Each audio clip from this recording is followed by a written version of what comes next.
بڑا عجیب سا سوال مجھ سے پوچھا گیا ہے، اور وہ سوال یہ ہے کہ جب میاں اور بیوی ہم بستری کرتے ہیں تو کون کون سی ایسی چیزیں ہیں جو کہ حرام ہوتی ہیں، یعنی جن کے کرنے کی وجہ سے وہ حرام کے دونوں مرتکب ہو جاتے ہیں۔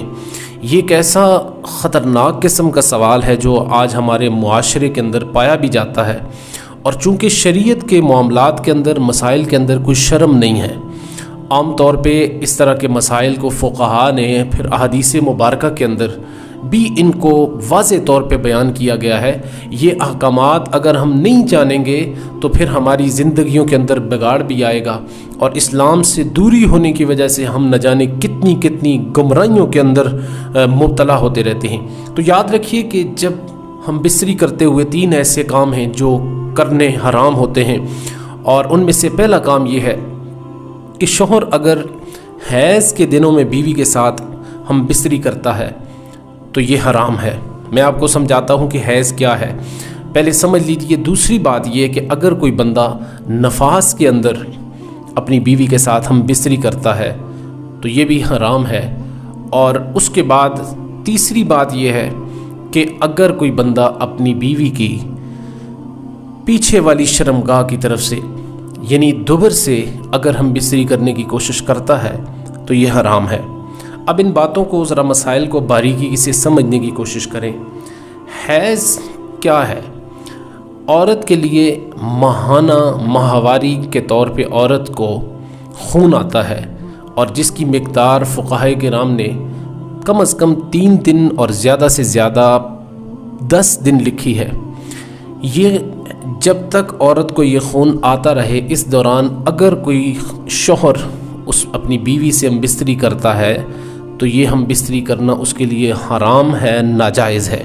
اور دوسری صورتحال یہ بھی ہے کہ اس دوران عورت کے جسم سے نکلنے والا جو گندا خون ہے، اس گندے خون کی وجہ سے شوہر کئی طرح کی بیماریوں کے اندر بھی مبتلا ہو سکتا ہے، تو اس دوران منع کیا گیا۔ دوسرا ہے نفاس کا خون۔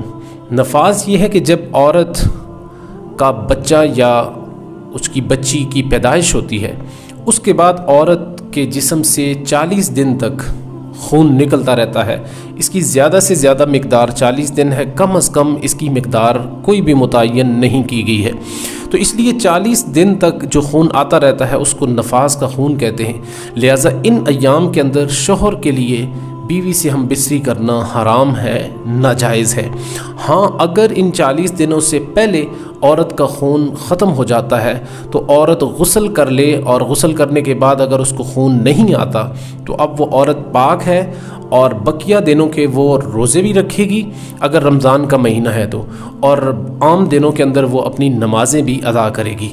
بہرحال حیض و نفاس کے ایام کے اندر عورت کے لیے نماز پڑھنا، قرآن کریم کو چھونا، قرآن کریم کی تلاوت کرنا، یہ ساری چیزیں، مسجد کے اندر جانا، یہ ساری چیزیں ناجائز ہیں۔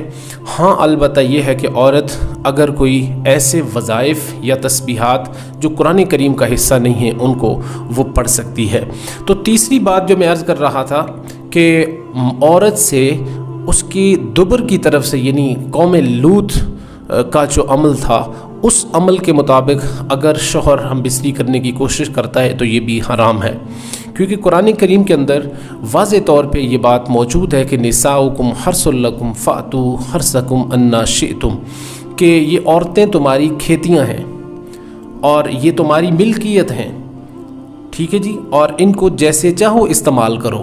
تو یہاں سے کچھ لوگ اس کا غلط مفہوم لینے کی کوشش کرتے ہیں کہ کھیتی ہے تو کھیتی کی جس طرف سے مرضی آؤ تمہاری مرضی ہے، اس کا غلط مفہوم نکالنے کی کوشش کرتے ہیں۔ لیکن یاد رکھیے کہ کھیتی، وہی کھیتی اسی چیز کا نام ہوتا ہے کہ جس کے اندر اگر بیج بویا جائے تو اس میں سے سبزہ نکلے، اس میں سے کوئی فصل نکلے۔